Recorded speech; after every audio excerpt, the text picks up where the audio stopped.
siya ng konti.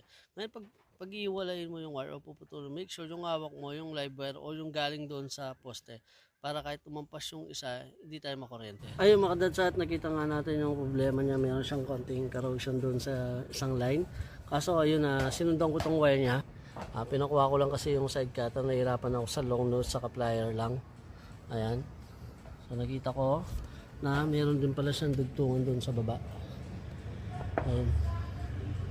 So ang gagawin natin para safety mga kadads, ang gagawin natin muna niyan ay kakat muna natin siya dito ng dalawa. Tapos para safe na or mas mabilis yung trabaho, para maiwasan natin yung palaging pag-splice ng live, unahin natin siya dun sa baba.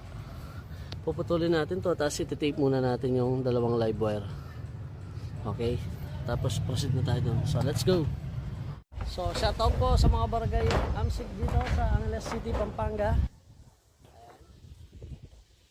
Ayan, baba muna tayo. Let's go.